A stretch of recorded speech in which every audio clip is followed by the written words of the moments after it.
അനീസ് അലി തുടരുന്നുണ്ട്. അനീസ്, ഈ സംഭവത്തിലെ ഉത്തരവാദിയായ ഒരു പ്രൊമോട്ടർ മാത്രം കണ്ടെത്തുന്നു സർക്കാർ.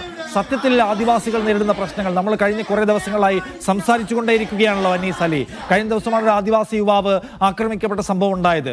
വയനാട്ടിൽ നിൽക്കുമ്പോൾ ആദിവാസികൾ ഇങ്ങനെ സർക്കാർ സംവിധാനത്തിന്റെ അല്ലെങ്കിൽ മുഖ്യധാരയിൽ നിന്ന് പുറത്തു പോകാൻ തക്കതായ കാര്യങ്ങളുടെ ഉദാഹരണങ്ങളാണ് ഇവയൊക്കെ. അതിൽ നമ്മൾ കാണേണ്ട പരിഹാരത്തിന്റെ വഴി ഇതുതന്നെയാണോ?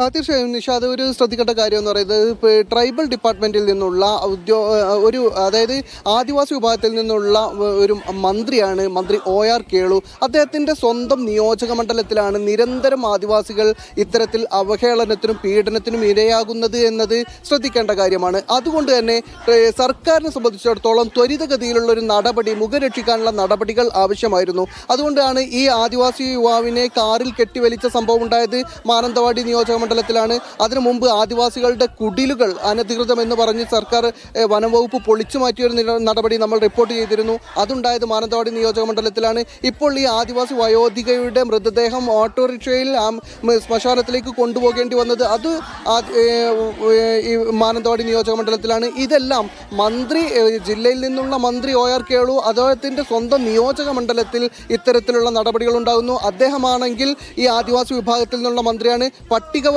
വകുപ്പ് കൈകാര്യം ചെയ്യുന്ന മന്ത്രിയാണ്. അദ്ദേഹത്തിൻ്റെ സ്വന്തം നാട്ടിൽ നിരന്തരം അടിക്കടി ഇങ്ങനെയുള്ള പ്രശ്നങ്ങൾ ഉണ്ടാകുമ്പോൾ, ആദിവാസികൾക്കെതിരായ പീഡനങ്ങളും അവഹേളനങ്ങളും അതിക്രമങ്ങളും ഉണ്ടായിക്കൊണ്ടിരിക്കുമ്പോൾ നടപടിയെടുക്കുക എന്നത് സർക്കാരിന് നിർബന്ധിതമായിരുന്നു. അതുകൊണ്ട് തന്നെ വളരെ പെട്ടെന്ന് ചെയ്യാവുന്നൊരു നടപടി എന്ന അർത്ഥത്തിലാണ് ഇപ്പോൾ ST പ്രൊമോട്ടറെ സസ്പെൻഡ് ചെയ്ത നടപടി ഉണ്ടായത് എന്നത് വേണം നമുക്കതിൽ നിന്ന് വായിച്ചെടുക്കേണ്ടത്. കാരണം ST പ്രൊമോട്ടർക്കെതിരെ മാത്രമല്ല നടപടി ഉണ്ടാകുന്നത്, അത് കുറേ കൂടി അവധാനതയോടുകൂടി. മാത്രമല്ല, ഇതൊരു ST പ്രൊമോട്ടറുടെയോ അല്ലെങ്കിൽ ഒരു മൃതദേഹം ആംബുലൻസിൽ കിട്ടാതെ ഓട്ടോറിക്ഷയിൽ കൊണ്ടുപോയതോ മാത്രമല്ല, ഇപ്പോൾ നേരത്തെ നമ്മൾ കണ്ട ആദിവാസികളുടെ കുടില് പൊളിച്ചതും ആദിവാസിയായ യുവാവിനെ കാറിൽ കെട്ടിവലിച്ചു കൊണ്ടുപോയതൊക്കെ നിരന്തരം ഇങ്ങനെ നടന്നുകൊണ്ടിരിക്കുന്നതാണ്. ഇതിൽ പലതും വാർത്തയായില്ല എങ്കിൽ ആരും അറിയാതെ ഒടുങ്ങിപ്പോകാറുമുണ്ട്. പക്ഷേ ഇത് മാധ്യമങ്ങളുടെ ജാഗ്രതയോടുകൂടിയുള്ള സമീപനം, അതുപോലെ തന്നെ ഈ ആളുകൾ, ഇത് വീഡിയോ ചിത്രീകരിച്ച ആളുകളടക്കം ഈ കാര്യത്തിൽ വലിയ രൂപത്തിൽ സംഭാവന ചെയ്തിട്ടുണ്ട്. അങ്ങനെയാണ് ഇത് ചർച്ചയാകുന്നതും നടപടികൾ ഉണ്ടാകുന്നതും. എന്തായാലും ഒരു ആദിവാസി പ്രൊമോട്ടറെ മാത്രം പിരിച്ചുവിട്ടത് കൊണ്ട് പരിഹരിക്കാൻ കഴിയുന്ന പ്രശ്നമല്ല സംസ്ഥാനത്തെ